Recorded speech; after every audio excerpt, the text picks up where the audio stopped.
The Western American city of San Francisco, California, suffered a huge earthquake on April 18, 1906. More than 3,000 people are known to have died. The true number of dead will never be known. 250,000 people lost their homes. Just a few hours after the terrible earthquake, a magazine named Collier's sent a telegraph message to the famous American writer Jack London. They asked Mr. London to go to San Francisco and report about what he saw. He arrived in the city only a few hours after the earthquake. The report he wrote is called "The Story of an Eyewitness." Here is Doug Johnson with the story.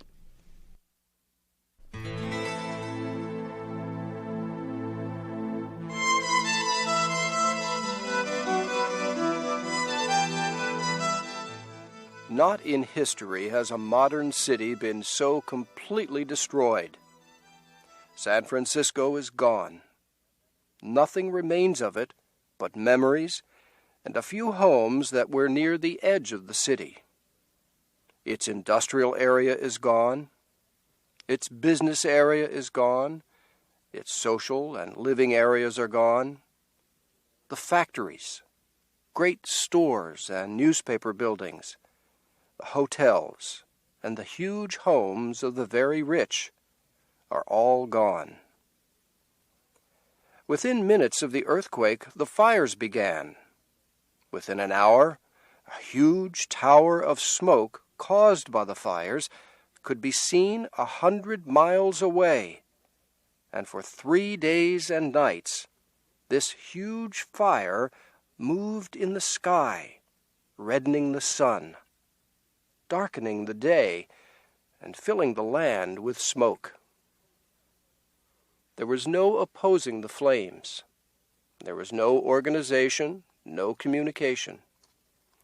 The earthquake had smashed all the modern inventions of a 20th century city. The streets were broken and filled with pieces of fallen walls. The telephone and telegraph systems were broken, and the great water pipes had burst. All inventions and safety plans of man had been destroyed by 30 seconds of movement by the earth. By Wednesday afternoon, only 12 hours after the earthquake, half the heart of the city was gone. I watched the huge fire. It was very calm. There was no wind, yet from every side wind was pouring in upon the city. East, west, north, and south, strong winds were blowing upon the dying city. The heated air made a huge wind that pulled air into the fire, rising into the atmosphere. Day and night the calm continued, and yet, near the flames, the wind was often as strong as a storm.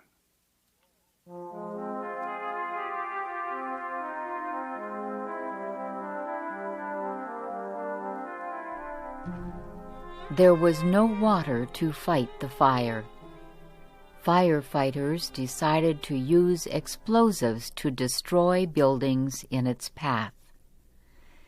They hoped this would create a block to slow or stop the fire. Building after building was destroyed, and still the great fires continued. Jack London told how people tried to save some of their possessions from the fire.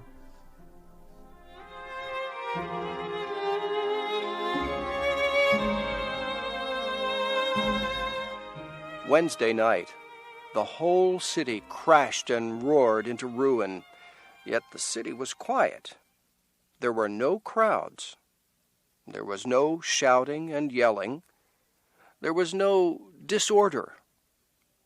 I passed Wednesday night in the path of the fire. In all those terrible hours, I saw not one woman who cried, not one man who was excited, not one person who caused trouble. Throughout the night, tens of thousands of homeless ones fled the fire. Some were wrapped in blankets. Others carried bedding and dear household treasures. Many of the poor left their homes with everything they could carry. Many of their loads were extremely heavy. Throughout the night, they dropped items they could no longer hold. They left on the street clothing and treasures they had carried for miles. Many carried large boxes called trunks. They held on to these the longest. It was a hard night, and the hills of San Francisco are steep, and up these hills, mile after mile, were the trunks dragged. Many a strong man broke his heart that night. Before the march of the fire were soldiers. Their job was to keep the people moving away from the fire. The extremely tired people would arise and struggle up the steep hills, pausing from weakness every 5 or 10 feet. Often, after reaching the top of a heartbreaking hill, they would find the fire was moving at them from a different direction. After working hour after hour through the night to save part of their lives, thousands were forced to leave their trunks and flee. At night, I walked down through the very heart of the city. I walked through mile after mile of beautiful buildings. Here was no fire. All was in perfect order. The police patrolled the streets, and yet it was all doomed, all of it. There was no water. The explosives were almost used up, and 2 huge fires were coming toward this part of the city from different directions. 4 hours later, I walked through this same part of the city. Everything still stood as before, and yet there was a change. A rain of ashes was falling. The police had been withdrawn. There were no firemen, no fire engines, and no men using explosives. I stood at the corner of Kearny and Market Streets in the very heart of San Francisco. Nothing could be done. Nothing could be saved. The surrender was complete.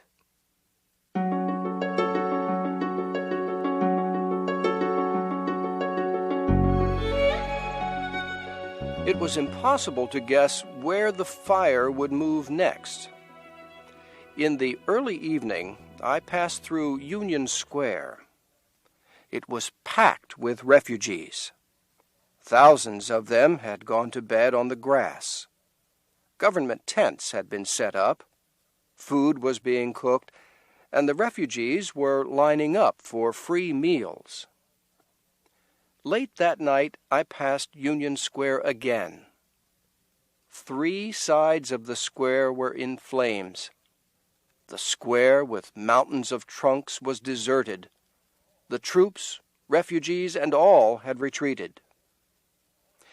The next morning, I sat in front of a home on San Francisco's famous Nob Hill. With me sat Japanese, Italians, Chinese, and Negroes. All about were the huge homes of the very rich. To the east and south of us were advancing 2 huge walls of fire. I went inside one house and talked to the owner. He smiled and said the earthquake had destroyed everything he owned. All he had left was his beautiful house. he looked at me and said, "The fire will be here in 15 minutes." Outside the house, the troops were falling back and forcing the refugees ahead of them. From every side came the roaring of flames, the crashing of walls, and the sound of explosives. Day was trying to dawn through the heavy smoke. A sickly light was creeping over the face of things. When the sun broke through the smoke, it was blood red and small. The smoke changed color from red to rose to purple. I walked past the broken dome of the City Hall building. This part of the city was already a waste of smoking ruins. Here and there through the smoke came a few men and women. It was like the meeting of a few survivors the day after the world ended.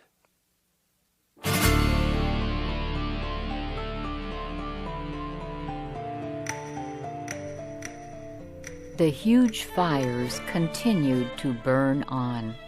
Nothing could stop them. Mr. London walked from place to place in the city, watching the huge fires destroy the city. Nothing could be done to halt the firestorm.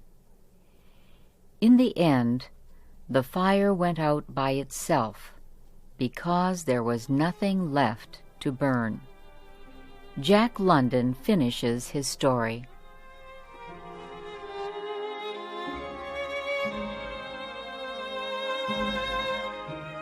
All day Thursday and all Thursday night, all day Friday and Friday night, the flames raged on.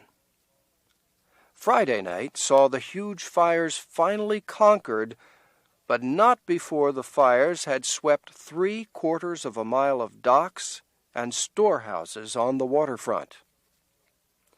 San Francisco at the present time is like the center of a volcano. Around this volcano are tens of thousands of refugees. All the surrounding cities and towns are jammed with the homeless ones. The refugees were carried free by the railroads to any place they wished to go. It is said that more than 100,000 people have left the peninsula on which San Francisco stood. The government has control of the situation, and thanks to the immediate relief given by the whole United States, there is no lack of food. The bankers and businessmen have already begun making the necessary plans to rebuild this once beautiful city of San Francisco.